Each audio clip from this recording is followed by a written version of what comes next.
Hey there, Flo here. Just testing stuff. I think I'm going all right. I have some music playing. I don't know if it will come through because I'm just using my portable microphone and it's just playing out of speakers. So it probably doesn't sound super nice, but I don't have a way to play it direct when I'm on my phone setup. So anyway, more or less going. I tried multi-streaming on Beam and it was a complete fail, as I kind of expected it would be, unfortunately, but it just doesn't work at all. Zero success, fails to connect, so that's kind of what I thought would happen. Just I've heard bad things about Beam multi-stream.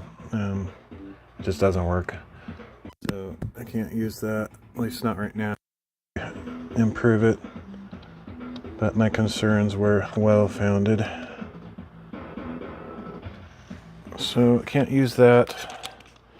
So I'm using Aircast again today, which is not really that great either, but at least it works for, you know, most of my platforms.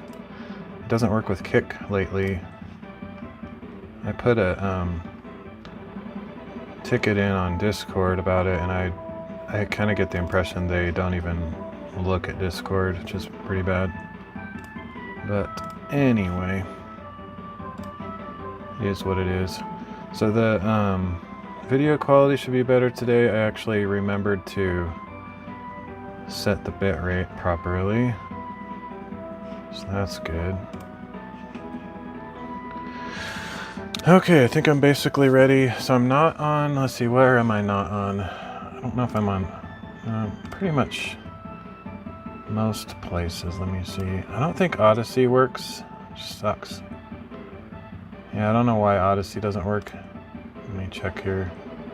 Oh, maybe it is. Okay, it is working today. It wasn't working yesterday. It is today. I don't know why it wasn't working yesterday. Rumble, let me check Rumble actually.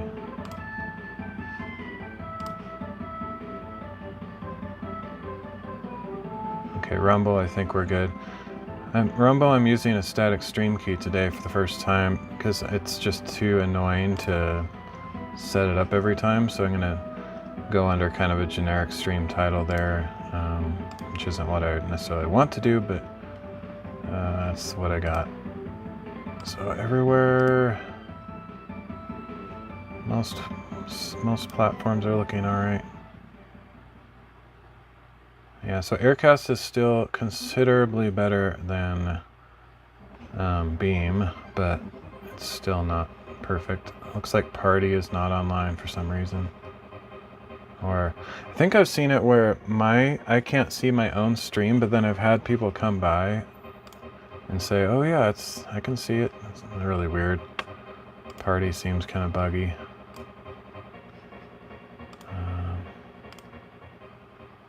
Looks like we're live pretty much everywhere. That's super disappointing about Beam though. I did a really quick test you might have seen if you're on DLive. I did a like 43-second test just streaming to Beam and DLive, and that worked. But when I added all my other platforms in, it just won't connect, and there's no like message or any, I don't know, there's no indication why that's the case. So I guess I just can't multi-stream to Beam for some reason.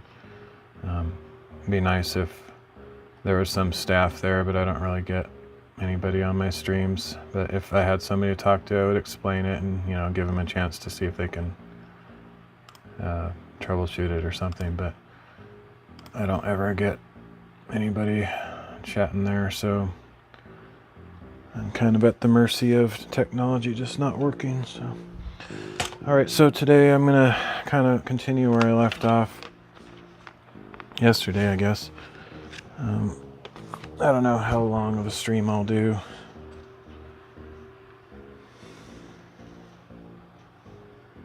Oh, I realized my S23 Ultra has a S Pen with it, and it's still actually really hard to hit the start button on IRL Pro. Pathetically, it's that hard. But I can sort of almost reliably hit the button on there with my pen as opposed to a big fat finger. But it's just like all the way they laid out the app is terrible. I guess I should try to get on their Discord and see if I can tell them, but it's awful. All the camera buttons are right over the top of the stop stream button, so I can't like stop the stream properly. But anyway, that worked more or less a little bit better.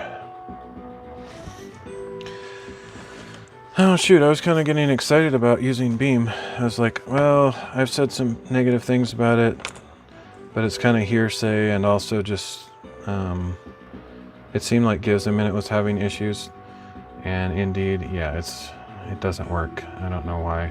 I even tried disabling some of the platforms to see if like maybe there's a certain platform that was causing the connection issue, or they have like a maximum number of platforms you can stream to. I don't know, but none of that worked. So I don't know why it worked when I just did Beam and DLive though. That's what's strange. But anyway, so here's the book I was working on yesterday. Sorry for all that random delay. It's always kind of hectic when trying to get all the multi-streaming stuff set up. Cool thing is I have a monitor here. I've had it for a long time. I just didn't have it hooked up. So I can actually watch chat there rather than trying to use my phone, which is kind of nice. One thing I think I'm going to do with this book, though, is I'm a little bit nervous about this gap on the magnetic flap still. Well, first of all, I need to make 100% sure I got that in the right place, which I did. So I'm good with these two spots where I marked them, because I don't know if you can see, but I have the little marks that I made. So I'm going to line those up and glue those eventually, just where I had them designated before. But because this just looks small to me, and I'm concerned that when I wrap this around it won't quite reach, so I'm going to actually push this out maybe a couple millimeters more. I'm willing to do experiments sometimes, but I hate it when an experiment goes bad, because that means kind of a semi-ruined book or an imperfect book, and I always want my books to turn out right. And so to go through 10 hours or 12 hours, I don't know how long it takes me to make a book, but it takes a long time to go through all that, and then to have the final stage of the cover sort of ruin it is really irritating. So I'm going to give myself a fighting chance by pushing this out just a little bit further. Hey Joss, so I've seen you around on DLive and stuff, but I haven't been around when people are talking to you. So what do you prefer people to call you? Just Joss, or I mean, I'm not sure. Let me know. Or Joe's, I don't know. Let's see, so let's get these in place. My night is going okay. I kind of had a weird last night. After my stream, I was up, I don't know, I don't remember what time I ended my stream, but I tried to go to sleep. I took a shower and tried to go to sleep after that, and I just couldn't sleep at all. So I was up till 8 this morning, and even then I didn't really feel like I could sleep, but I somehow finally drifted off. And so yeah, I woke up at 4 p.m., but I still felt kind of trashy, so I just kind of laid in bed till 6 p.m. So I've only been up for 4 hours or so. Had a meal, and then I've just been kind of figuring out my stream setup for today, which nothing seemed to work, so but we're going. Joseph, all right, so I can call you, so can I call you Joe then? I don't know. As nights happen, it kind of stinks when your sleep schedule gets turned around. I mean, it's always like that for me, because I'm not currently working. I try really hard sometimes to get on a normal schedule so that I can be up during the day, and I don't know, there's something psychological that beneficial, I think, probably for most, if not all, humans, to be awake when it's light and sleeping when it's dark. That's just kind of the natural order of things. I know there's a lot of people with night owl tendencies like me, or you might have a graveyard shift at work or whatever, but I think generally it's just better to be awake at the day. But I can't seem to make it work. Every time I try, it only lasts a few days at best. Sometimes it doesn't even last that same day, and it just doesn't work. The thing that I've tried way too many times and failed every single time is trying to stay up all night until the next evening to try to sort of reset my schedule. That never works. You prefer Flow? Yeah, that's my name. Some platforms have Flow Mix. The only reason I have Flow Mix or whatever on other sites is because I wish the volume of these songs were all the same. Some are loud, some are quiet. Some platforms require at least 5 characters. It's really loud. So one thing about video game music, you never know what the volume's going to be like. Let me get a different template here. Yeah, so some sites you have to have at least 5 characters in your username, and then others, like somebody already took my username, so. But yeah, Flo's my name. Okay, so I'm gonna add 2 millimeters. So I'm gonna, instead of 2.25, I'm gonna use a 2.45. And we'll just hope for the best here.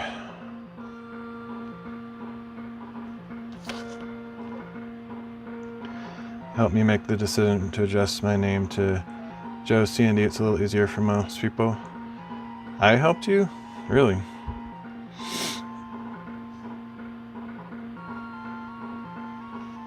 What's the... Oh, is CND like Canada or whatever? Yeah, I don't always figure out people's abbreviations and stuff in their usernames. I guess I'm old and I was never good with like, what do you call them? Acronyms or whatever. And I also got into the texting game really late, like 5 years or more after everyone else. I kind of resisted getting a cell phone. So while everyone else was using all these shortened, texting type terms, and those got kind of swept across the culture, I was like way behind, and so I'm just kind of old. That's all I gotta say. Actually, I really like to find my favorite red pen. I have a billion other pens too, so I should, there's something about the red that I like. It shows up a little better a lot of the time. This blue one is a little bit hard to see. Massive friction. That's not gonna work. I have this really cool turntable for my tools on bookbinding, but I don't know why there's always something hanging out that gets stuck on something. It's really irritating. It's a great idea in theory, but it needs like 10 feet around it, or something always gets hung up. Oh, here it is. There is my traditional red pen. I think it's actually the exact same brand and everything as this blue one. It's just, I like how it looks a little bit better.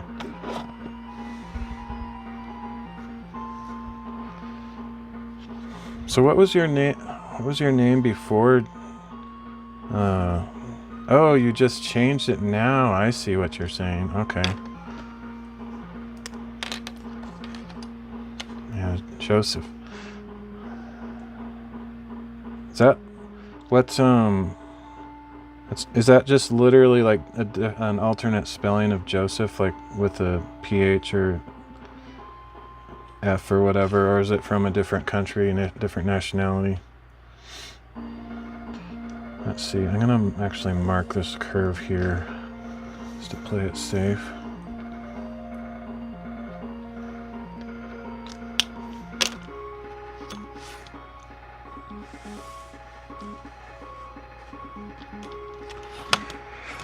Okay.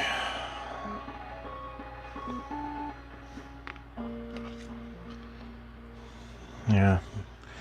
It doesn't necessarily show up that much better. It's just I've used this for years. I've always been using this red pen, so it just feels right for some reason. Okay. So we're giving myself 2 extra millimeters, and I hope that's enough. It still just looks small to me, but I know it's actually plenty, because I mean, what I did is I took the book and I added like 4 millimeters already, so now it's going to be 6 extra millimeters. I think if anything, this will be excessive, but I just want to make sure it doesn't do what it happened on the last book, where I had to forcibly bend the book. I don't know what happened to that book. I had it here a minute ago, or yesterday, I should say. Anyway, I just want to make sure that doesn't happen again. That was kind of catastrophic.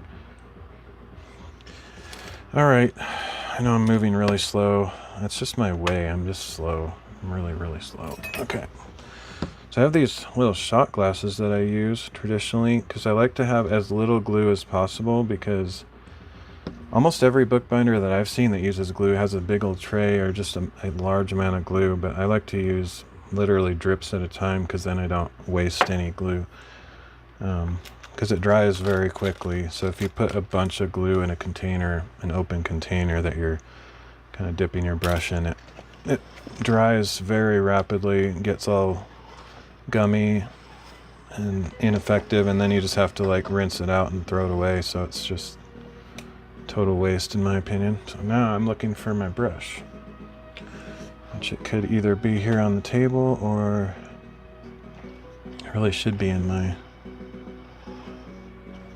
bag of tricks over here, but it's not like I only have one brush. But like in all things, I'm very thrifty and like to reuse things a million times, so I try to use the same brush for as long as I possibly can.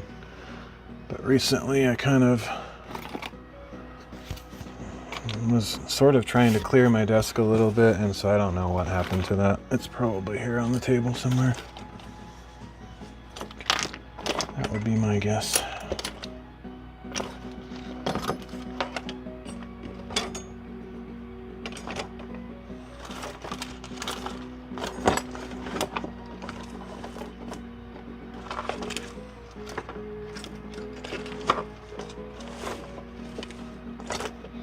I have some pre-mixed glue here that sometimes if I let this sit too long, it grows mold in it. It's crazy how mold gets in everything, even when you cover stuff up.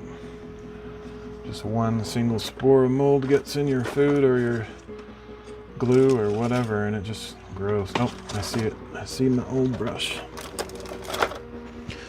I've used and abused this thing a million times. I don't think it's my first brush. I think the very first brush I had that I was using for literally many books, I think I accidentally left it out once, and so it just dried with all the glue on it, unfortunately. Otherwise I'd probably still be trying to use that. Okay, I need to mentally prepare. The main reason I'm going so slow is because I haven't been doing bookbinding for a year, so I have to kind of retrain myself how to do all this stuff. So for the moment, I need to locate the paper that I use to bridge between the different panels here.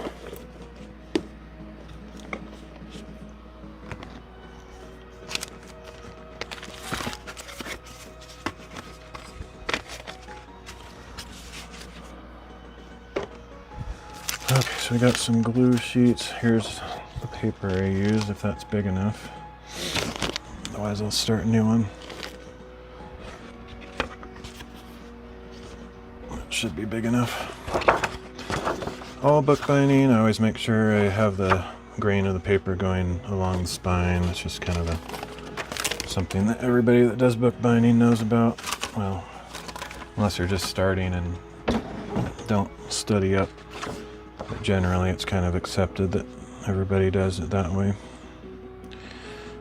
Okay, so there's exceptions. I've actually used little tricks here and there where I've gone cross grain for various reasons, but most of the time I do it the standard way. Okay. I just saw some of my small rulers up here. I love these rulers, but I've gotten used to like this size is kind of my favorite. Except one thing I actually don't like about this ruler is that it has 0.5 millimeters on centimeters 1 through 10. So it's almost like you can't even see that there's separate lines because there's so many tiny lines there. And same with inches when they divide them up into like 128ths or something crazy, or 64ths. They're just too small to even see with your eyes. So I find that pretty annoying. So I'd actually prefer a ruler not to do that, because you can visually divide something in half that's 1 millimeter just by putting your pencil in the middle of it. You know, you don't need that extra line there to confuse your eyes. Anyway, I'm getting distracted here. There's one of those. These used to be my favorite rulers ever. These ones don't have the pointless divisions of the millimeters. The only reason I stopped using them as often is because they're only 6 inches wide or 15 centimeters, whatever. And so if I'm working on a slightly larger book, then they're not quite big enough. But most books that I work on are not like taller than that. But you know, the width of the whole thing is obviously a lot bigger than that. Anyway, so I already forgot what I was doing. Oh yeah. Let's make sure these are still in position. I think I kind of moved them around a little bit.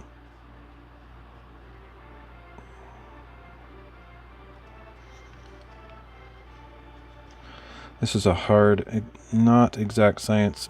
I put those marks on there as a guideline, but like it's actually kind of hard to line something up with them because they're not exactly where the corners are. They're kind of outside just because the pen can't go underneath whatever. So all right, so we're gonna I usually do like 1 inch or so on either side. So basically I just kind of line this up so that there's 1 inch there, so I know that it starts around there. I'm sure there's a better way to do this, but this is fine. It's funny that I kind of switch between inches and centimeters. I could just start, you know, instead of doing 1 inch, I could do like 2.5 centimeters or something, but just certain things where inches feel natural and then other things where centimeters feel more natural. Just kind of a mixed bag. All right. So unfortunately, I need to just mess this all up because it's in my way. Oh, shoot. I should have measured that second piece here. One thing I mean, there's a bunch of things that I haven't like perfected. This is sort of a learning process for me every time I make a book like this. I haven't decided what materials to use for bridging from here to there, because it's kind of complicated. But on some of my newer books, I've actually, instead of cutting the marbled paper to be even with the rest of the book, I've left like kind of a hanging back page that's sticking out a couple inches extra, so that marbled paper can go all the way out to the edge of this here. But I don't always have that luxury, so it's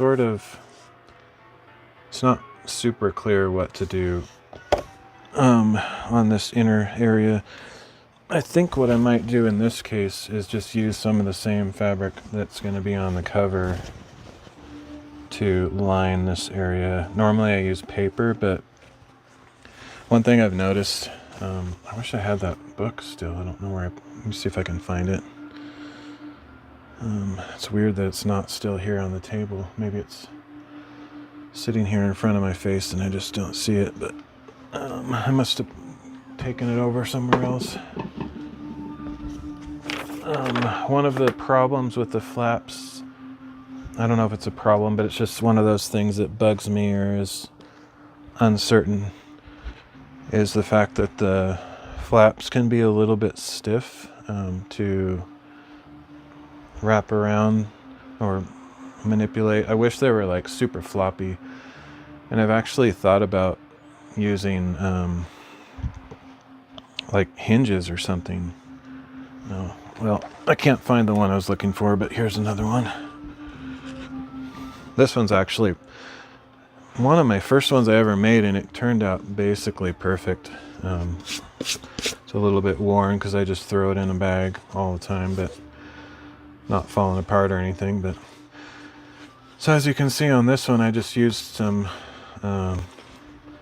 yellow fabric to sort of match some of the yellow in here to line that flap that we like, this flap here. And it's pretty, it's relatively flexible, but the problem is the glue that I use, which is PVA glue, the glue itself actually adds some rigidity, which in some ways is good. Like on the spine, that's generally a good thing to have a fairly strong spine. But on this part, I'd almost rather it just be totally floppy, so it just like would lay flat without me having to force it. So yeah, that's one of the details I haven't totally 100% set in concrete on how I decide to do it. But I think what I'm going to do on this one is just instead of putting a bridging piece of paper on there, I'm just going to use fabric, because this, even just this already, because I backed it with the rice paper, it's already fairly rigid and stiff, so I don't want to add like massive amounts of thickness to it. And I mean, probably there's a bunch of things I could try, like using some kind of, I don't know if there's some kind of fabric softener kind of product that I could use to soak into this or whatever. Not like fabric softener like you use in laundry, but like some product that you can use for crafting that sort of gives rigid fabrics more flexibility. The other thing I could do is just like be kind of harsh with it when I first finish them and kind of bend it a bunch of times until it gets kind of soft. But anyway, it's just one of those things that I haven't decided exactly how to do it. So I'm still in experimental phase. So let's see.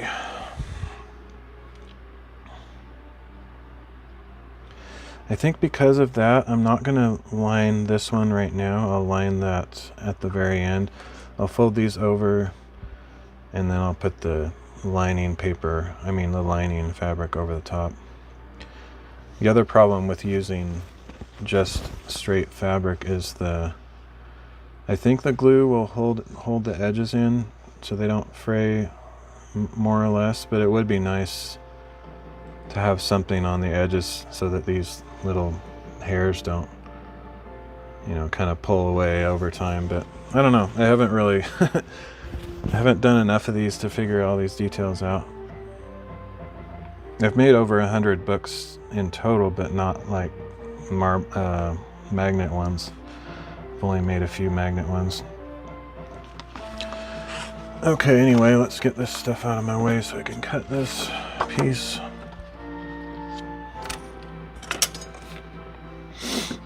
And I always make sure that the crazy thing is, art paper that you buy is not always square. I actually used to work for an art supply company, so I know this for a fact. So if having square paper is really important to you, it's always something that you should check just to make sure. And in these books, it definitely makes a difference. So oftentimes I'll just assume that it's not square and I'll just cut off a tiny sliver to verify in my own mind that it is perfectly square. And that's just the paper cutters, the manufacturing process that they do. It's not a guarantee that everything's going to be square. Can't really see what I'm doing here.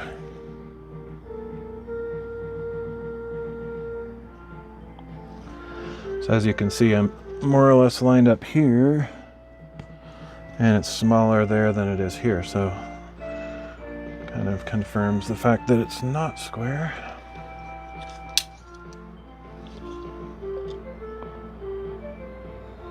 Lurk, hey Jay. Thanks for the lurk. Okay.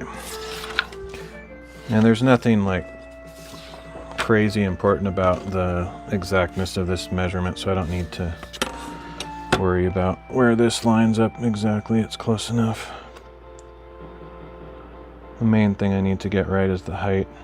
I usually have like a flashlight, or I forgot about that. I have these little lights that I use as ruler lights. It sounds crazy, but it's actually pretty important.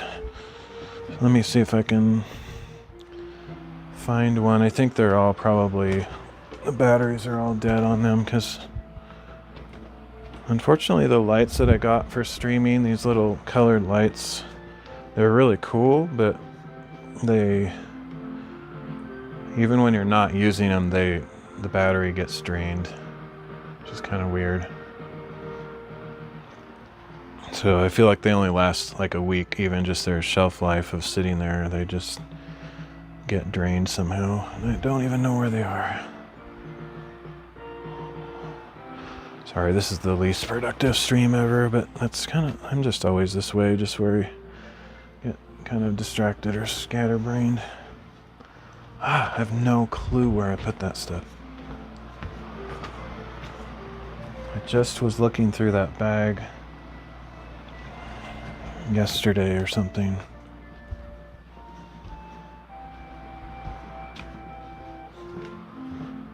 Super annoying. Well, I'll just use a regular flashlight. I like those other lights better for this, but I am not seeing it anywhere. That's crazy. I must have taken it upstairs or something.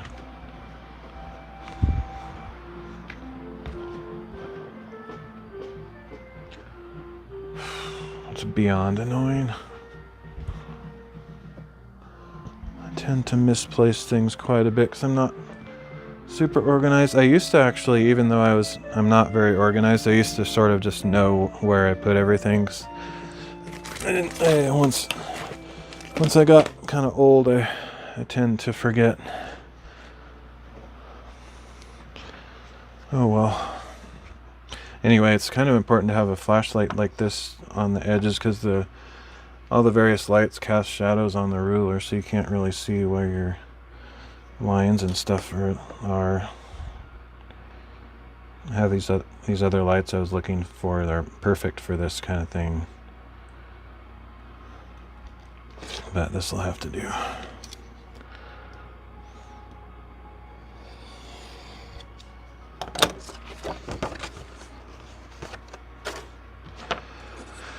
Alright, so there's 3 of the dimensions. Now I just have to get the height, which I just used the book board as my guide. The other thing that has come with old age that's really annoying is my eyesight is doing that thing where I can't see up close as well. I think it happens to every old person pretty much. So you have like glasses or contacts to change your eyesight one direction, but then you like use reading glasses to change it the opposite direction. It's like the stupidest thing ever. I hate it. So for stuff like this, I feel like I can't really see these tiny objects like I used to up close.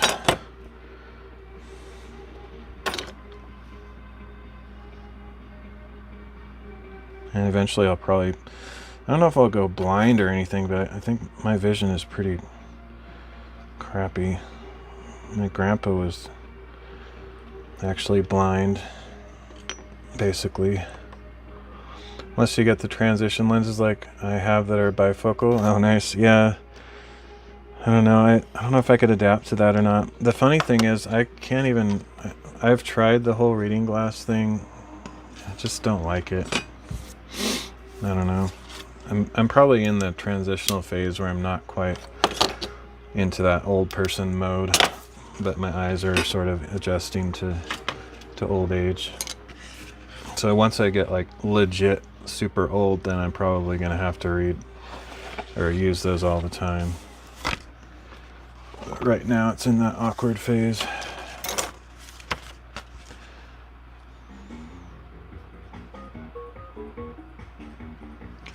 Okay, this is, speaking of awkward, I need enough room to put this down, but I also need room to do my gluing. So I'm gonna go, I had some sand in here, that's what that black stuff is. I need to go wash this and I'll be right back. Speaking of sand, I'm supposed to do a sand microscope stream. It's been on hold for I don't know how many months now, probably like 6 months. But I just haven't had the setup for it. Plus, I haven't really felt like streaming that much lately, so I just kind of do it every once in a while.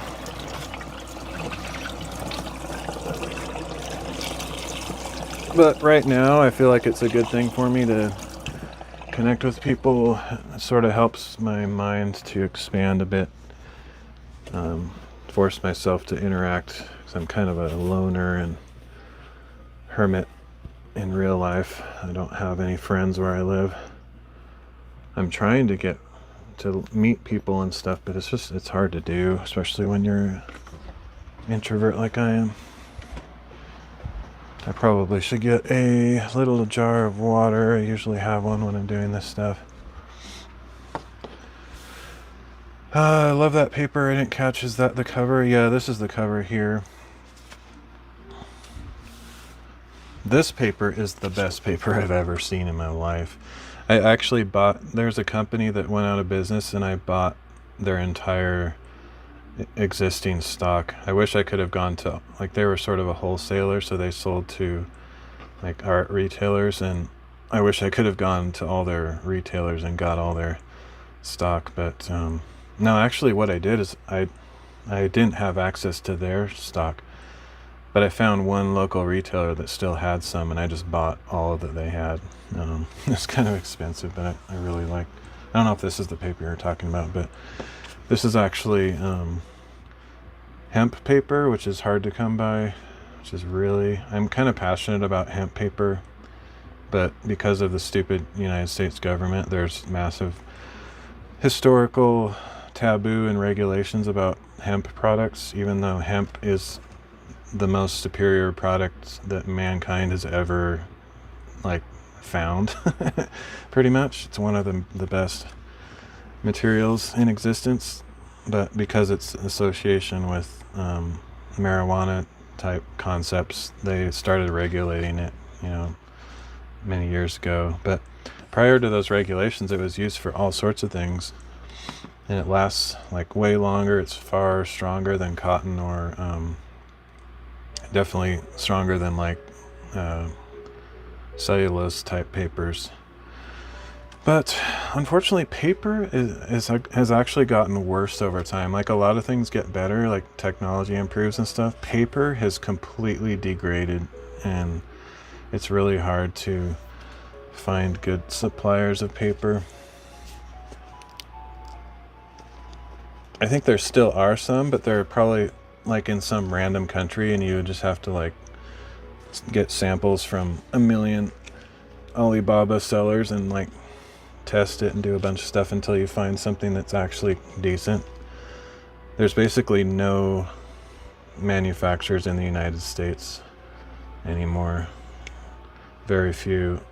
And the ones that still exist don't really create paper in the same way that they used to in the old days, so it's highly inferior.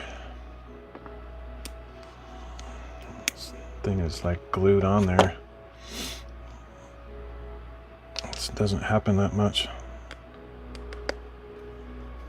Looks like I might actually have to poke a hole to get through there.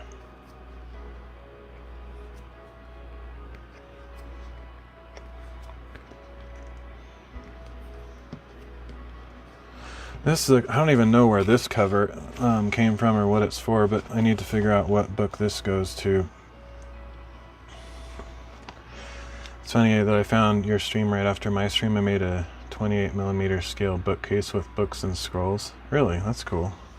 Let me check to make sure my chat is still... Okay, good. Still working on the stream there. 28mm scale. So is that for a dollhouse kind of scenario or something like that? Or a, I don't know if you're a guy or a girl or what kind of project you're working on, but maybe not a dollhouse, more like a scale model or something.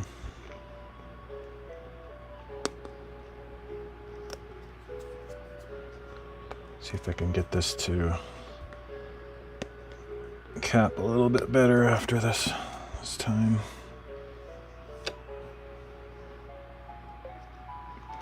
Dungeon Master for D&D. It's a training piece for my game. Oh, nice. Yeah.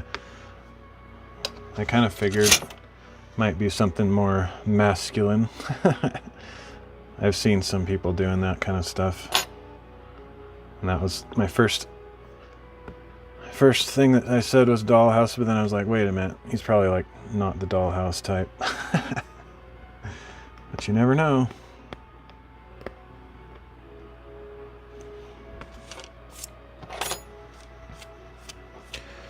Okay.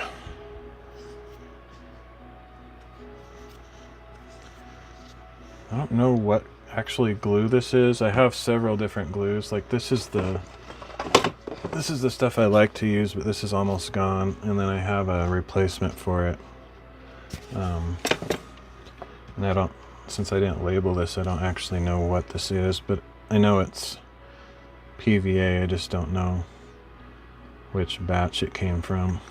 So I don't put any more glue than that most of the time, just enough to, well, and when I'm doing something a little bit bigger like this, I sometimes put a little bit more, but typically I do very little bits at a time. Had a few requests for dollhouse furniture, so close enough. I'm certainly not offended. Yeah, no worries. I mean, that's good that you're not offended. Okay. I just had some... Man, I am so messed up today. I keep misplacing things. Just looking for some glue sheets. I literally reuse everything, so these glue sheets I've used like many times. The only time I replace them is if they start sticking together like this. As long as I can still pull them apart, I'll reuse them for a long time. Okay, so let's see. Make sure I put it back on the same way. This is an annoying thing too. Like, PVA is kind of not as liquidy as it maybe could be to make it easier on me. I don't know. I have some challenges with PVA, but it's very sticky and very gooey, so it doesn't like spread very well. So I could use a bigger brush, but I've found that when I do that, I have to clean the brush out more often, and it's you waste a lot of glue that way, because you use a big brush, then you get more glue stuck in the bristles, and it's just like, yeah, it just feels wasteful. So I generally use smaller brushes, but the problem is it dries so quickly that like by the time I've spread the glue all over this entire surface, the first part that I started gluing is kind of drying already. That's why a bigger brush, or some people actually use rollers and paint rollers, and like some of the, like I kind of taught all this stuff to myself, and I've watched a lot of YouTubers how they do it. I tried that at first, where I had like a paint tray and like a roller, like a mini paint roller. I found that it's really irritating. I couldn't do it. Some people do it that way though. Mixing it with water at all, or just straight PVA. I don't know. I don't have any scientific facts to back this up, but I found that weird stuff happens when you mix PVA with water. One thing that I do though is I mix it with like, it seems to dry faster when you mix it with water. It's strange. I don't know if there's any scientific explanation for that, but it doesn't really thin it properly, and I think it also loses its strength. But one of the things that I have done is mix it with methyl cellulose, and I do that pretty often. But for the covers, I need the covers to be very strongly adhered, and straight PVA is really strong, but anything that you mix with it generally weakens its adhesive quality. So for this particular step, I do straight PVA, but for like whenever I'm like pasting two sheets together to like do double ply or something like that, I generally do a 60-40 mix or so of PVA versus methyl cellulose. And I actually mix my own methyl cellulose from powder, basically.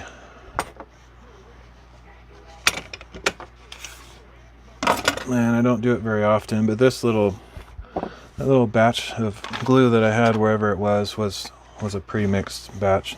This one here is like 60% PVA and 40% methyl cellulose, but I think it has some mold in it because it's been sitting there for over a year, so I need to toss it out and make a new batch.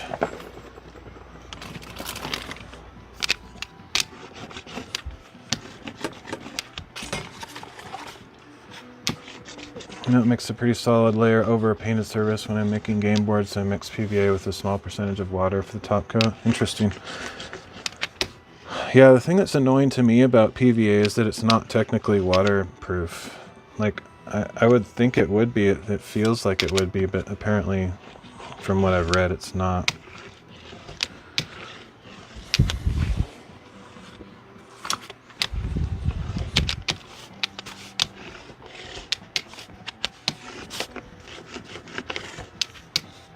And it sort of remains tacky too. Maybe it depends on what kind you use, but like it can, if it gets hot and stuff, or you get a little bit of moisture on it, it can sort of, it doesn't exactly re-wet it like watercolor or whatever, but it does remain a little bit tacky, especially if it gets in the sun and gets a little bit warm. So, but most of the stuff that I use it for is like on the inside of the book, so it doesn't, I don't really have to deal with any of those factors. But I do actually have to deal with the tackiness on the spine. On my book blocks, I actually put this little piece of fabric on the spine so that the cover doesn't like make this little clackety sound whenever it touches the spine.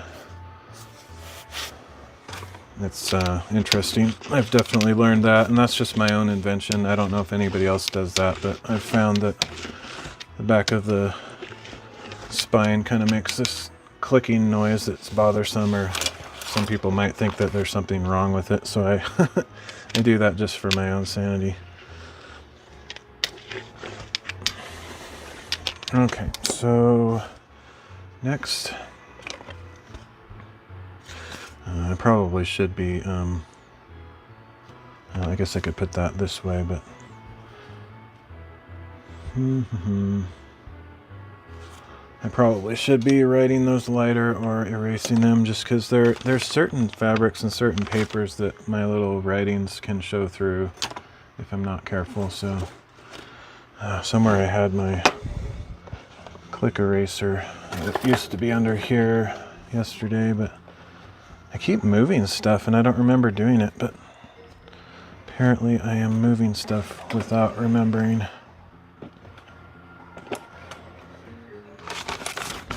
I don't know where I put it. I remember seeing it there yesterday. Oh, here it is. Or no, that's not it. It's red though. Shoot. That's super annoying. I don't know why I'm just losing stuff all the time. There might be a tiny eraser on here.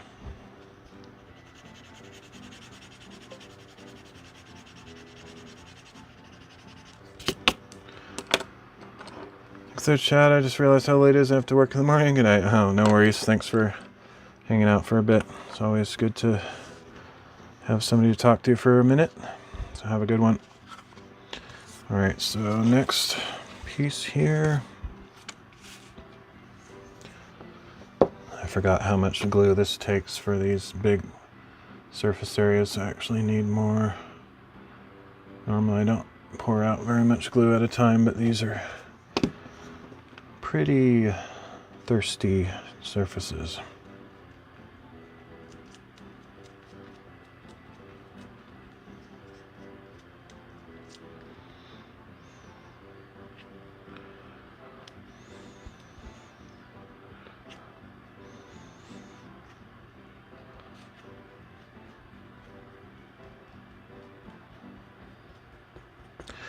The other thing that's kind of weird about this time that I'm streaming is it's kind of in that in-between time for me, since I got up so late that at some point I'll want to have another meal, so I might cut this stream a little bit short and then get something to eat, and then if I feel like coming back I might do a second stream after that, but we'll see. I wish you didn't have to like set up the stream every time. It's really annoying. I wish I could just push the button and go live, but since I'm restreaming to so many platforms, a lot of them sort of reset and don't remain like an open channel, so I have to do everything all over again. It's annoying.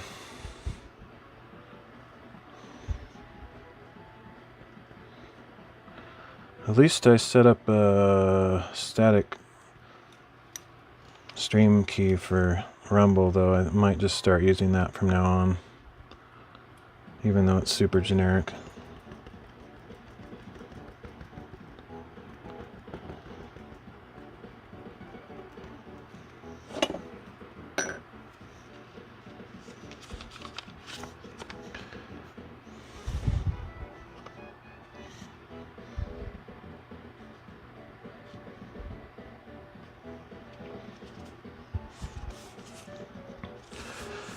That should be close enough. Oh, the other thing I often do is I use a bone folder sometimes on this, but it's really hard to apply like even pressure all around. And the quicker I get to the final process of finishing the book, the better, because it would be nice if I could do it all at once, but I'm pretty slow at this stuff, so. The problem is I haven't done enough of these covers to get really proficient at it, so I kind of sort of it's not that I relearn it every time, because I don't, it's not like I've forgotten anything, it's just not like, certainly not fast at it. Okay, then let's do this piece next, which goes right here. I should have marked that, but I'll just throw it on there by eyeball. It doesn't need to be exact.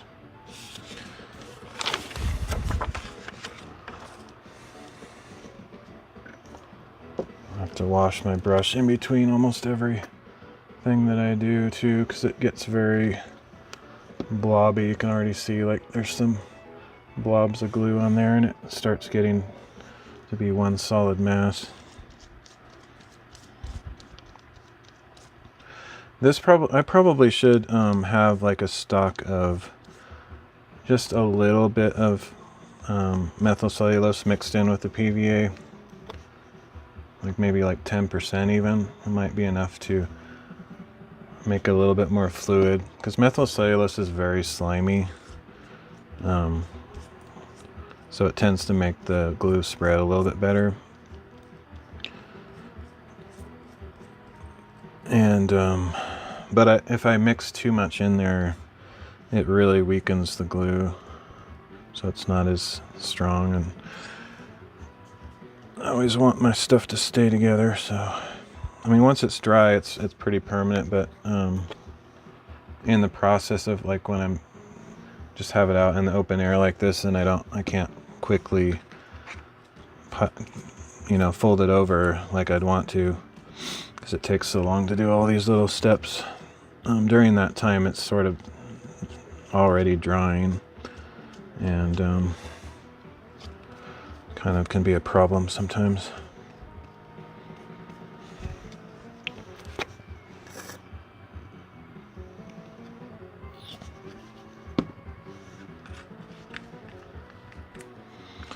You can see how the side that I'm getting wet with glue is the weaker side. It's losing its surface tension and bending away the opposite direction. That same thing happens with everything you do on bookbinding.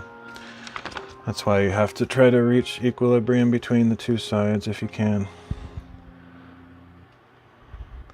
Okay, so this part I will definitely use my bone folder, which I don't know where it is. I saw it recently, but there's one here, but this isn't my favorite one.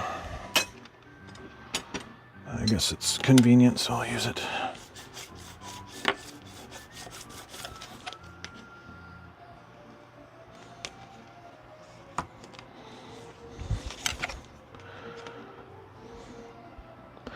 I don't even think this one is a bone folder. I think it's just plastic.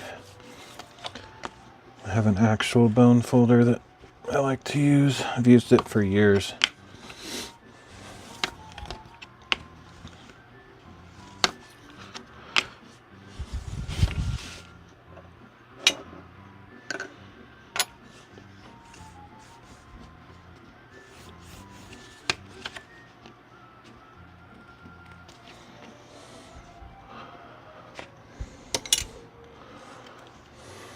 One trick that I've talked about doing, I've never done it, is just to shave off one side of this so it has a flat edge so it doesn't roll all over the place. I keep forgetting to do that. That would be nice.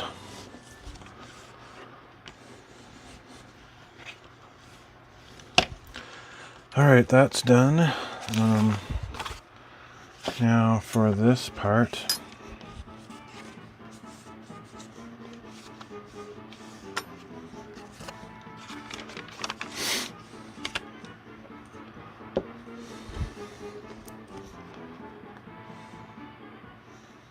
As soon as I'm done, I have to do the stressful part of just like very quickly folding over and gluing the sides, it's only stressful just because of the speed that I need to do it. So that's one of the things that if I do these often enough, I can just get more proficient at it and never feel stressed out about it. The actual most stressful thing traditionally in the past used to be when I actually attached the finalized cover to the book itself, because there's a fairly good, the way I used to do it, there was a fairly good chance that I could mess it up. I kind of came up with a few tricks to avoid that. And by mess it up, I just mean not like 100% perfectly aligned, and that just bothers me. It's not necessarily destroyed, it's just annoying. But I've generally come up with a few tricks to alleviate that stress. And it's been so long since I've done it, hopefully I can actually remember what I used to do.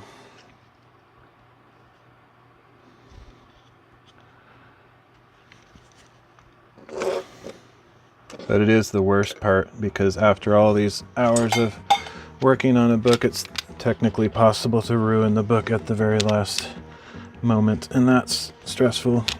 Thankfully everything is repairable. I've actually ruined a book before, and I just didn't give up on it. It's actually happened twice, I think, where the cover just didn't go on as expected, and I had to tear it off, and the glue had already started drying, so it just ripped the end sheet all to heck or whatever.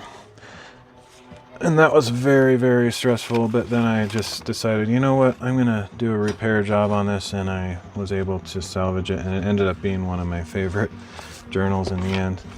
It just had kind of a unique characteristic to it, because I had to essentially put some secondary custom end sheets on there.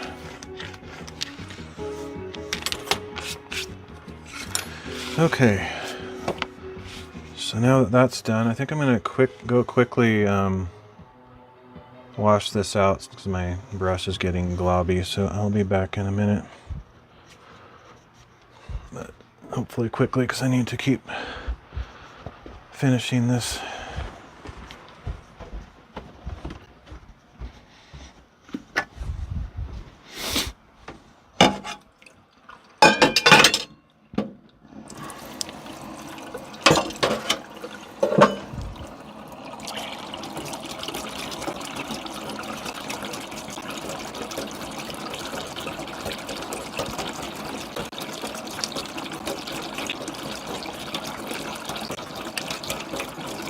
I generally just use warm water to clean the glue off. Like I said, it's not, I don't know if it's water soluble necessarily.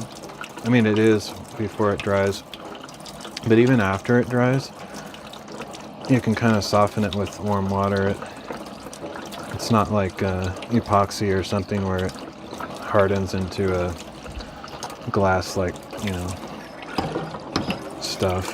It remains pretty pliable, and it comes. The reason I always use glass for all of my containers, because it washes off easily. I wish there was some like glass bottle I could use, but you kind of need the plastic for the squeeze bottle so you can squeeze it out, because you can't really squeeze glass, I've noticed. It's one of those keen observations.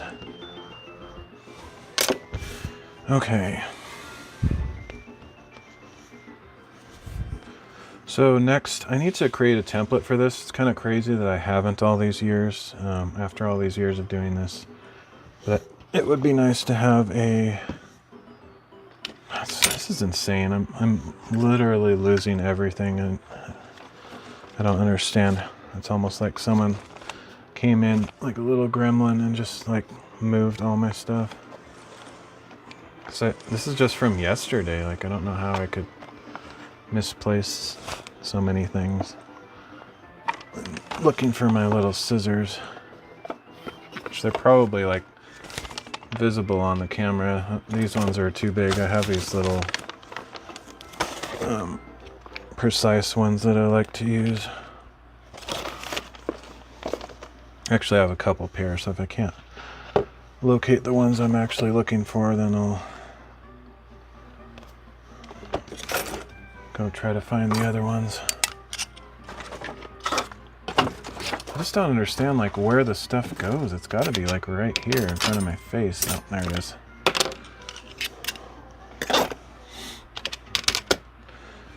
All right.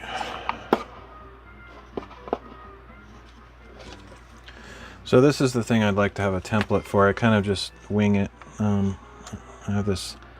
I leave like about 2 thicknesses of the board on there, and then I just cut these weird,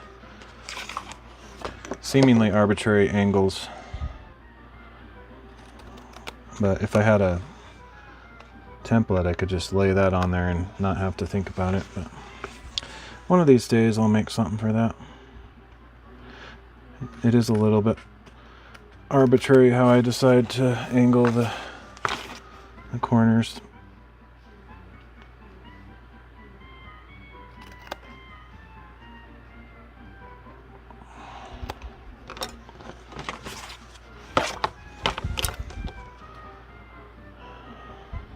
I hope I'm not forgetting anything. I feel like I could be, just because it's been so long since I've made a book. There's probably some random detail that I'm forgetting.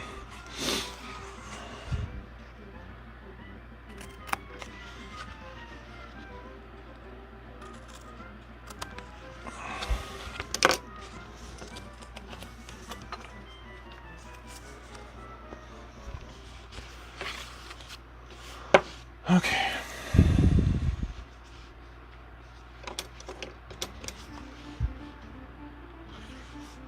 So the next thing is just to fold these over like that and glue them, which is kind of stressful because whoa, almost dropped my awl on my foot. Now I have to find it in the dark. Stressful because even with the super sticky pure PVA, it does not want to stay in place just because of the tension of the fold. So I'm just going to try pre-folding it a little bit so it's not quite as annoying. But this is always one of the most annoying steps in the process. The other thing I need to do is maybe I should do this in advance. I don't remember how I decided like where to cut, but because this has a slight curve to it, I need to put a few cuts in here so that it will naturally bend around the curvature. I should have like a template for this so I do it in some kind of consistent way, but I've only done this a couple times, so, or maybe more than a couple, but I haven't done it a lot of times. Just put it that way.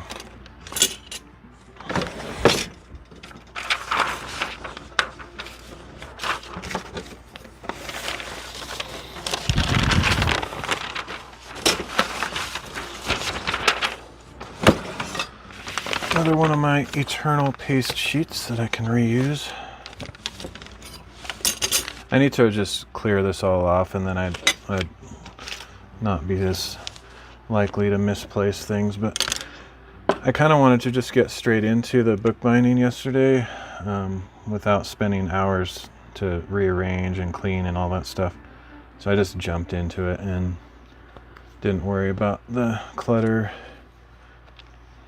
And I'm paying the small price of misplacing things, but I'm just glad to be back doing something slightly productive anyway.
Okay, there's the first side. That was a little bit sketchy there, where it almost moved the cover onto the glue.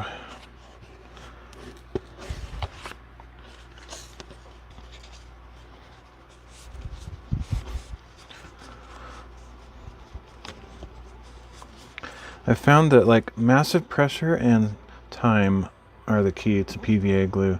If you just hold something there for several seconds, it tends to stick better than if you don't do that, basically. So just holding it there like this for maybe 10 or 15 seconds is kind of the key. If you get some stubborn thing that it's just not wanting to stay down and you're just like repeatedly going like this, it may or may not stay, but if you hold it there for like 10 seconds or so, it does better. It's more effective. Especially on the spine area where it has this indentation that I'm trying to conform to. It's really the most difficult problem area by far.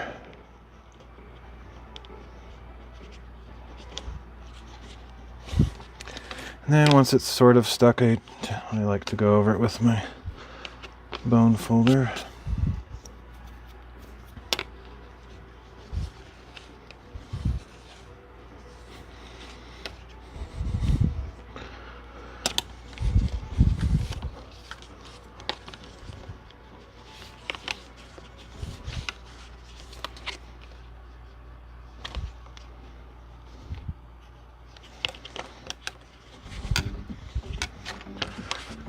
That should be pretty well stuck. I don't think it'll lift off. It usually doesn't.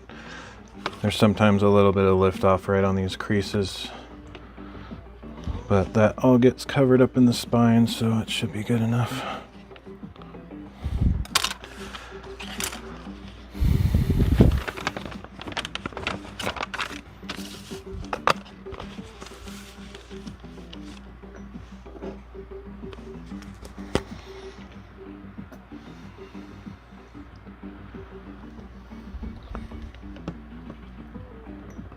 One thing I probably should have gotten ready, if I was smart, I would have cut that piece of lining fabric in advance to prior to doing all this gluing stuff, just so that I could have that ready to go.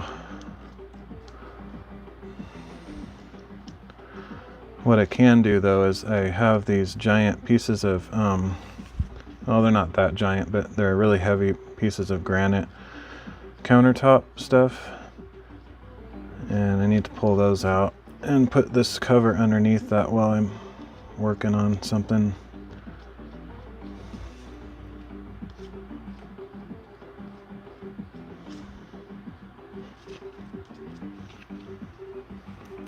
I don't use those very often, but this is kind of the situation where they would come in handy.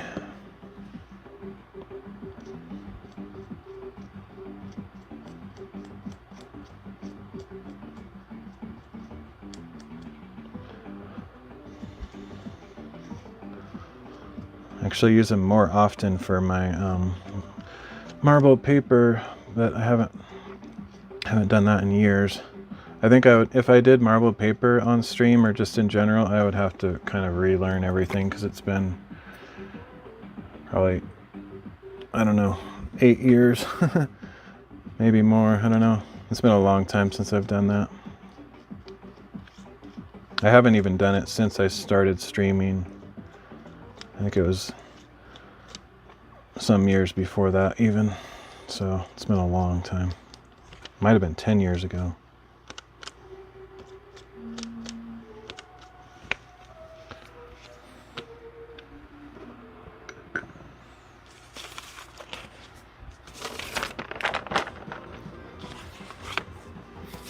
Just make sure I don't have glue on my fingers. That's why I usually have a little tiny bowl of water that I can dip my fingers in to get the glue off, but didn't do that today.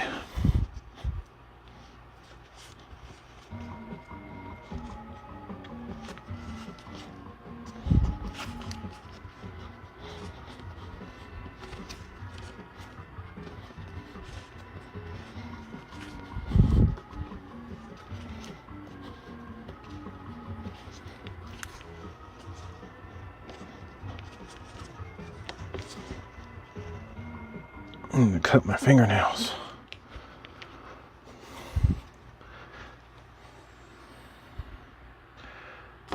All right.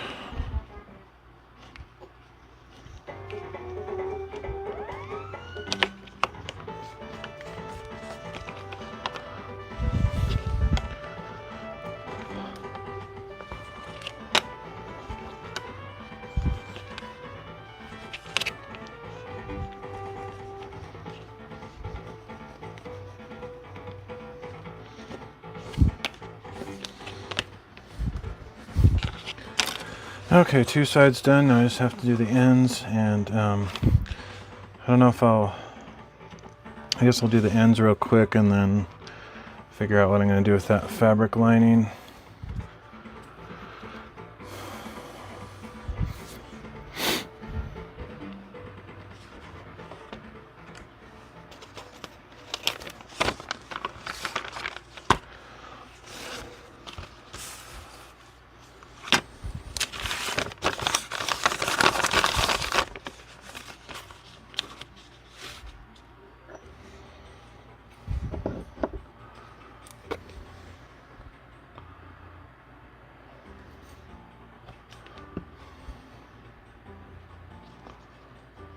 I'll try to finish this book before I end the stream. That would be nice.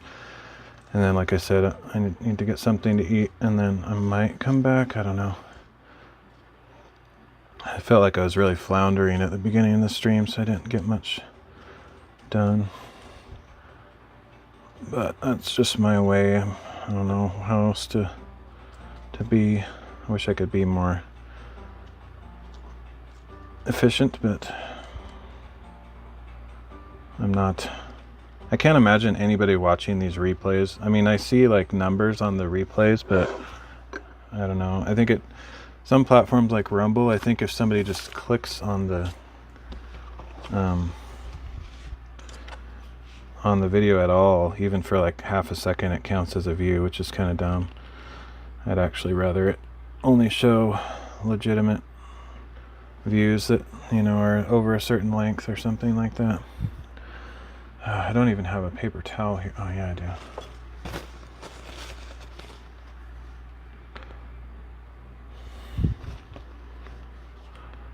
Push these little corners in so that they don't splay outwards.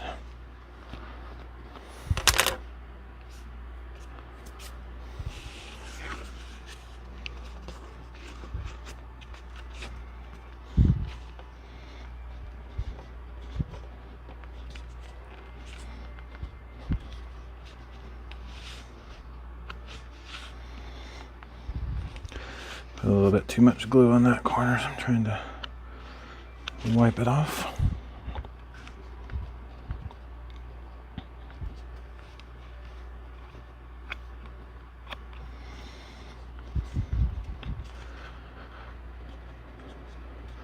If I do too many of these in one sitting, it really wrecks my hands.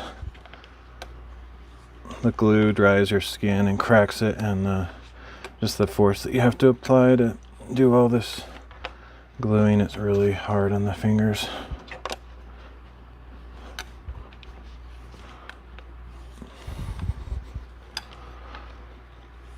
Sometimes, like in the old days when I did a lot of this at the same kind of time or interval, I would wear gloves and stuff, but I don't know, I don't really like the feeling of wearing gloves when I'm doing this stuff. It's not as tactile. Plus the gloves get stuck on the glue and it's just kind of a pain.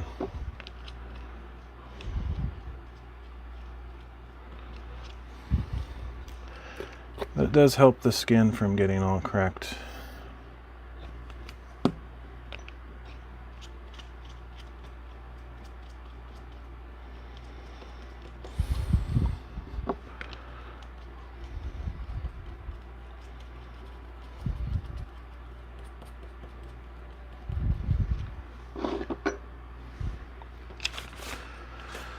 Okay, so push these down, and then those little slits that I cut should help it conform to the curve a little bit better.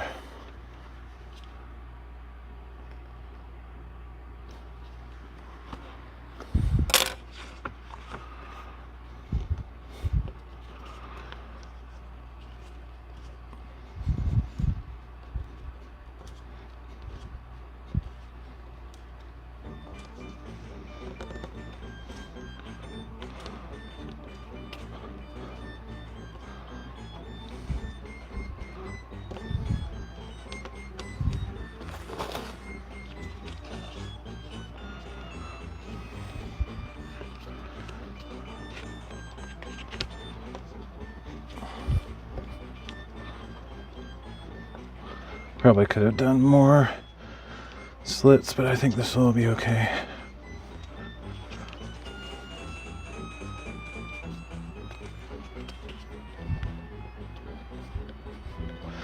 Most of this will get covered up by the liner material.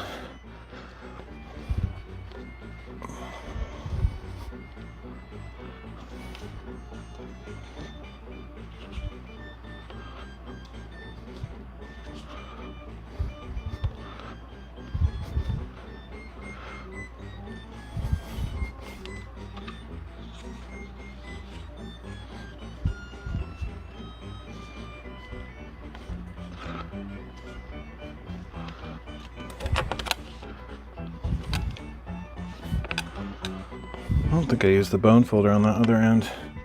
Can't remember.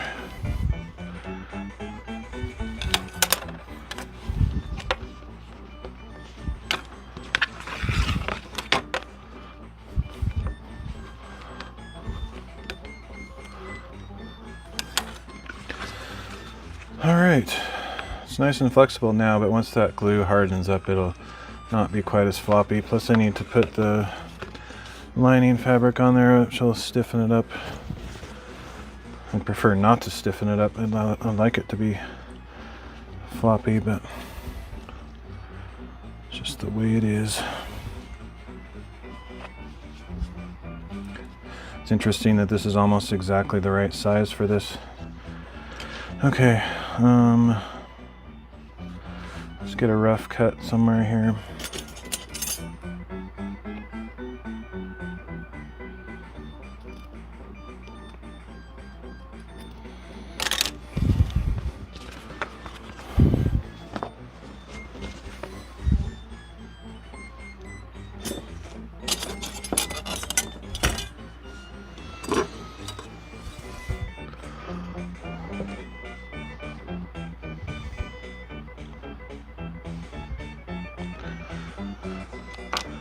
Okay, where's my roller?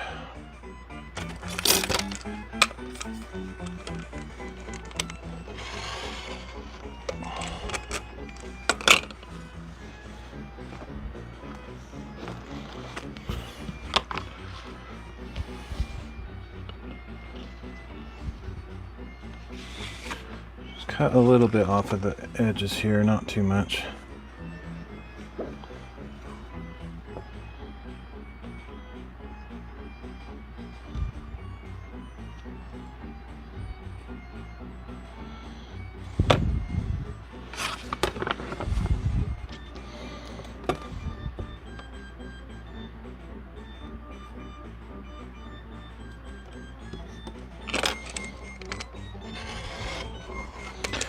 This is quite experimental. Normally I would do the same process I did with the cover material where I'd back it with the rice paper, but because I'm trying to keep this more flexible, I don't really want to stiffen it with an extra layer of paper. I should also probably iron this, but I don't know if I'm going to do that. Okay, I still need to cut more off.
It's almost better if I just leave everything out on the table. If I put things away, I sometimes forget where I put it, ironically.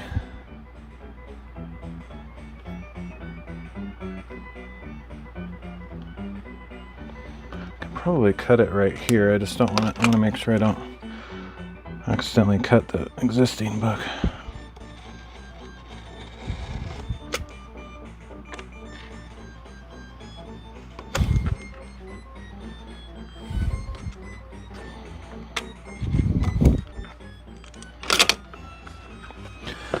This is all new and different. I've not really done this exact process before. So this is going to be a little bit stressful. I don't have a lot of experience gluing fabric straight onto something. I usually have a paper backing on it, and the glue is going to tend to want to soak through the fabric, so this will be a complete experiment. I have no idea how this is going to react, but we'll just give it a try. This would be a time where it would be really nice to have the methyl cellulose thinning. So I don't think this is going to go over super well, but we'll just try it. It's also pulling out some of the edge hairs, but I can try to trim those out after the fact.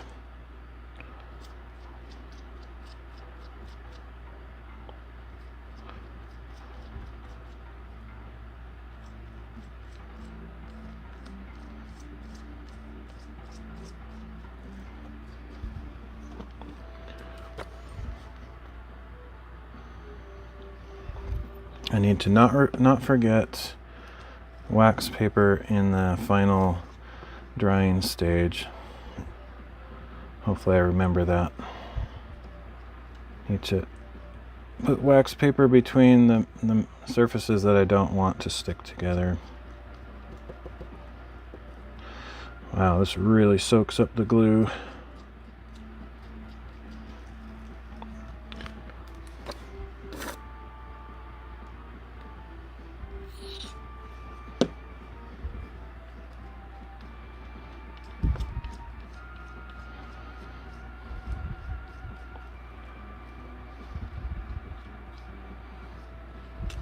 Oh shoot.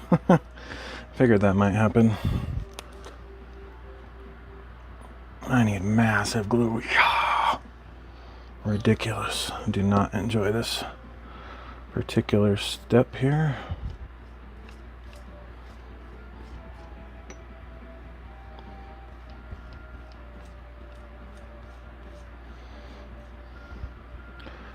I've thought about incorporating some waterproofing material in my books, and I actually bought some stuff that would work for that, but I haven't actually tried it yet. One of the things I'm not really sure about various chemicals and treatments is if they will remain flexible and not like flake off or harden and crack or something weird like that. So I sort of want to do some experimental books where I try some of those treatments and see how they turn out.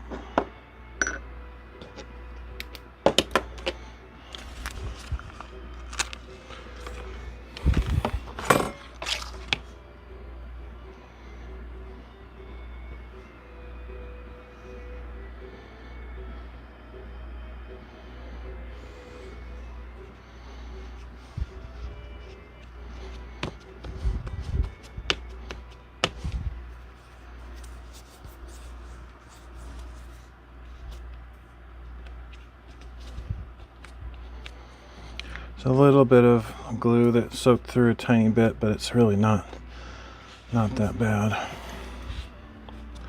all things considered.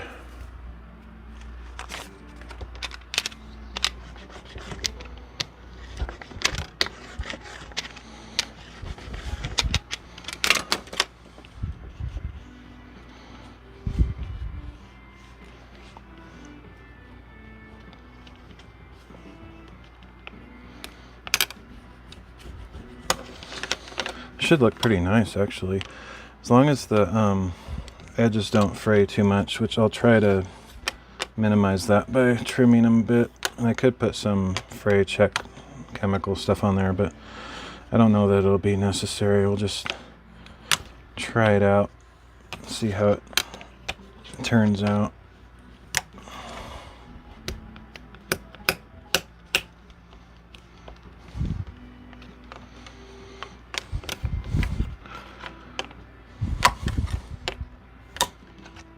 I have to trim. I probably should have trimmed this a little bit smaller. It's sort of going over the edge there a tiny bit. Overall, I think it'll be okay. So now that that's in there, I actually could finish the book. As long as I'm not forgetting anything crucial. I don't think so.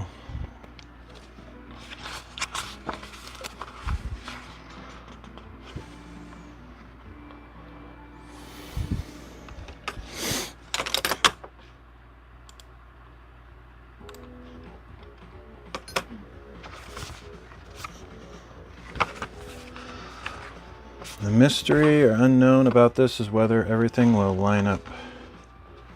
I really have no idea.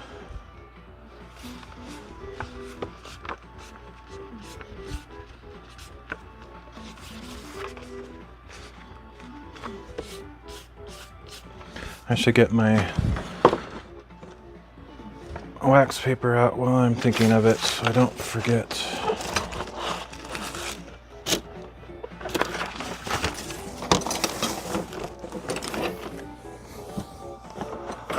I still have some. I'll keep reusing the same stuff. There it is.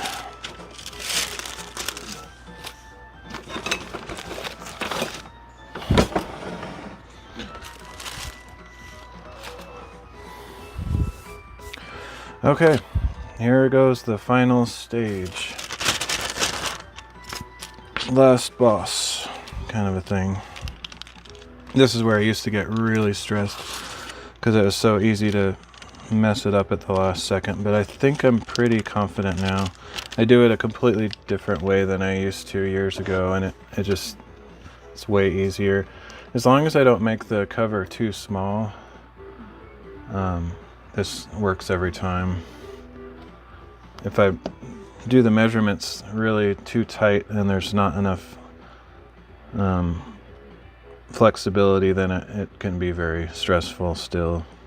Ironically, some paper stretches. I don't think any of the paper that I'm using today will do that significantly, but some paper, when you get it wet, it'll actually stretch along its different axis depending on how it's made. I think we're good with this paper. It's pretty stable. But I've had that happen before where the paper completely stretched along this way, and then this ended up being longer than it was before. And then it didn't line up. That was horrifying when that happened. I think that was the book that I was talking about earlier that just completely messed up on the last, and then I had to like tear it off really quick. I'm pretty sure that was that same book that I was talking about. That was very catastrophic, but I was able to fix it in the end.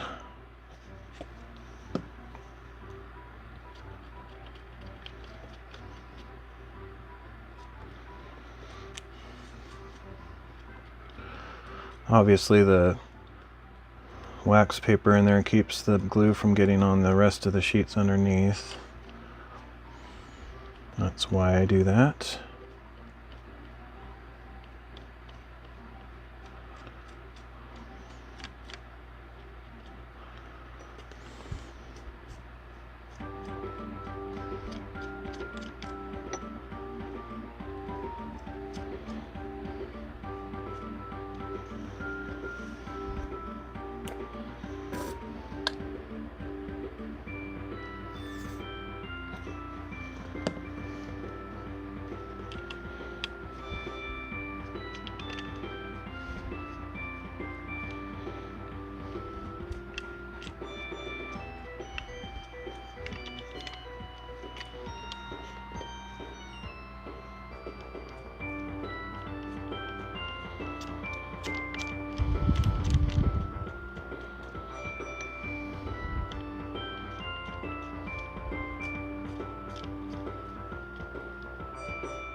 Okay, here we go.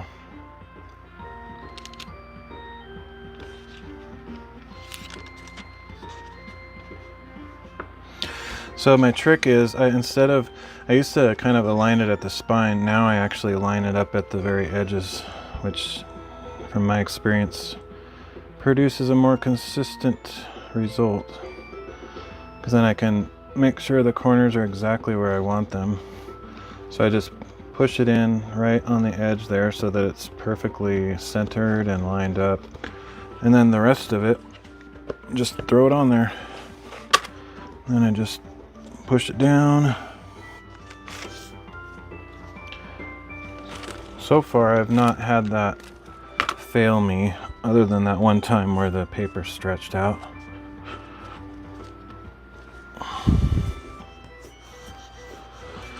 And then before it gets too dry, I come in here with the bone folder and make sure it's nicely stuck.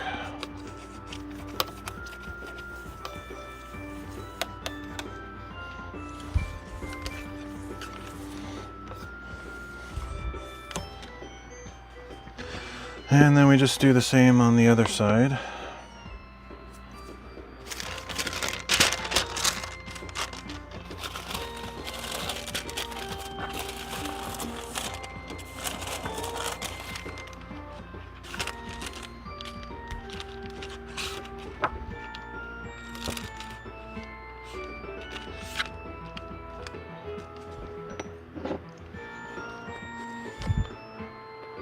Other than cutting the ribbon, which, yeah, I guess sometimes I do it beforehand, but I think other than cutting the ribbon, that's pretty much all I have to do, and then this book is done. That's pretty satisfying. I love how this step is no longer stressful. Like, it's actually very easy now. It used to be by far the worst step because it's the last one, and if you misalign it, then your whole book is just off kilter and it looks bad. I mean, when I say it looks bad, it's like, I think only I notice things when they're like 0.5 millimeter off, but it just bugs me because I know I could do it perfectly. Most people would look at it and not even notice, but I notice that stuff. I don't know that I would notice that unless like somebody else's work, but when it's something that I make, I know because I was standing there as I was doing it and I saw it happen. But ever since I came up with this new trick, nobody really taught me this. It's just kind of after doing enough books, I started doing it my own way. Ever since then, I haven't really had any issues, and this is no longer stressful. It's very relaxing, easy. I need to actually remember that because I think because I used to do it the old way and I still have that memory of it being difficult, I think that's part of the reason I avoid finishing books. It's just that unspoken past stress that I used to have, and now that I've kind of solved that, I need to just get over it and start finishing more of my books. So there's a lot of satisfaction that comes with a completed book. Like, I put it in a press to hold everything together as it's drying, and then once I pull it out of there, it's just like, yeah, it's a really nice feeling. Because it just looks pristine and feels nice and finished, and it's just, I need to get in the habit of not doing all the, I like to do the first parts of the book more, and so I have all these books that are half finished instead of putting the covers on. One thing that I actually don't really like at all, if I remember right, I think my least favorite step in the entire process now, it used to be the covers. Now that I've figured that all out, I think it's the sanding. I have to sand the edges of the sheets so that they're all nice and flush. That's my current least favorite step in the process. It's actually quite difficult and annoying. Okay, so this one I do the exact same way. I line it up with the corners instead of the spine edge. It's a little bit more difficult when you got the magnet flap on there, but it's not that bad.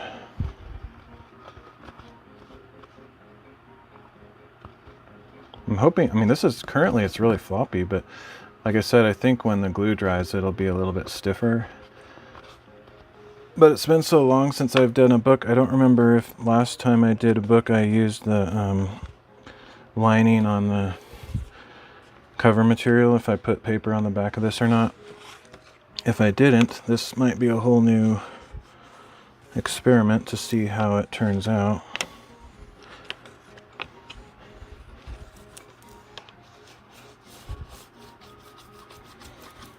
I keep notes about all this stuff, but I don't look at my notes very often. I don't even have access to my spreadsheet of notes right now because it's on my kind of dead computer.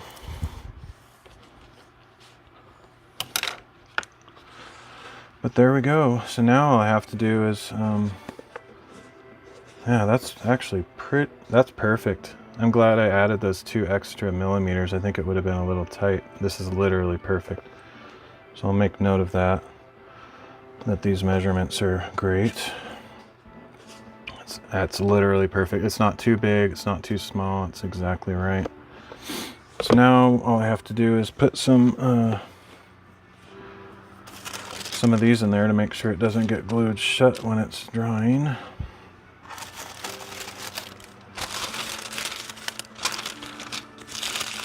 a little bit harder with the magnet flaps because normally I just let the big wax paper hang out the end, but since I have to dry it closed like this, I need to find a properly sized wax paper.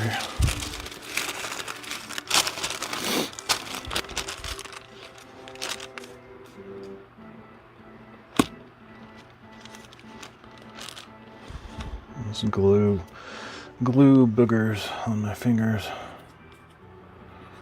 I should have taken the time to get a little bowl of water because it really helps.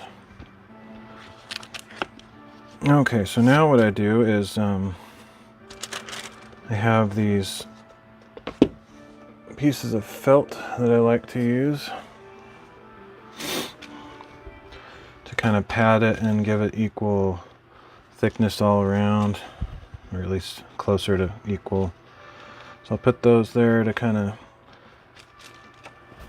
even out the pressure where there's no flap. And then we get some bigger pieces, like a couple of these, and wrap that around the back side.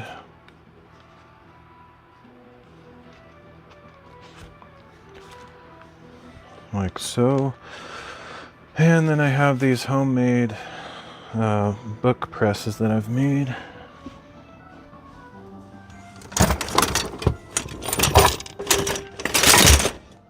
I actually have like 35 of these, so I could technically work on like 35 books at the same time or more. And I have done that before where I've used quite a few of them at the same time. I don't know if I've used all 30 or whatever. This might be a problem just because this, I don't know if these will fit between those posts, so I might actually trim these a little bit.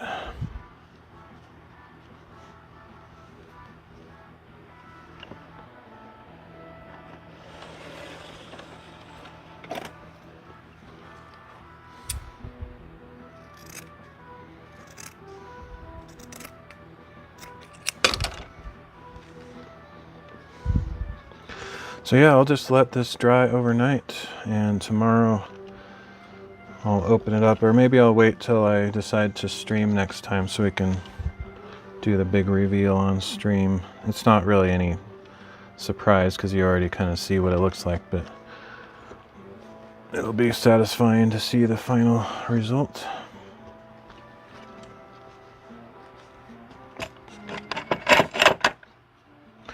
I think I'm just going to do it the easy way here. It takes a little bit longer, but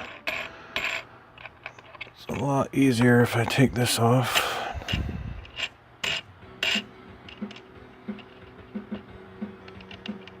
So wing nuts are cheap and easy, but I think there's some kind of clamping nuts or something that would probably be a little bit easier to manage.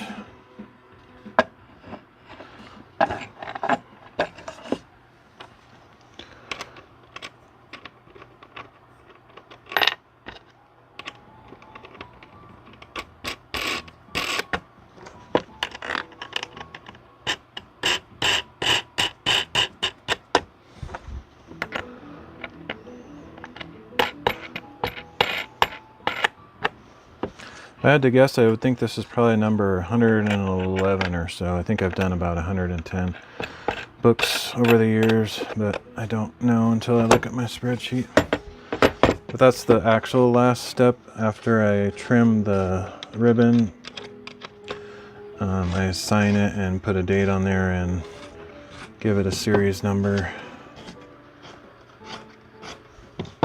And then it's completely done.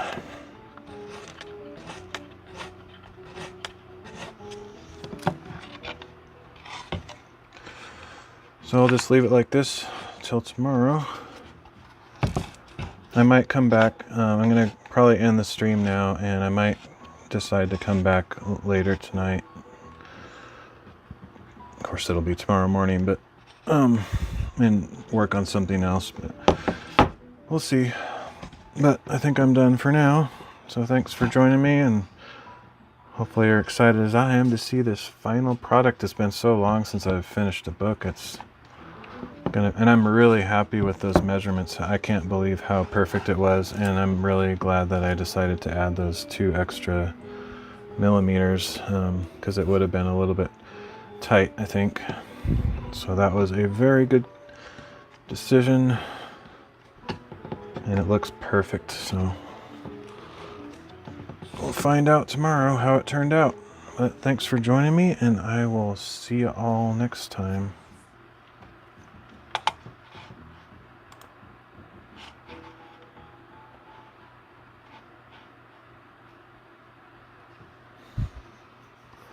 Now, the difficulty of ending the stream. It'll be nice to get back to my computer and OBS setup instead of these goofy phone setup. It's nice that I can do it this way, but it's not my favorite way to stream. All right, we'll see you next time.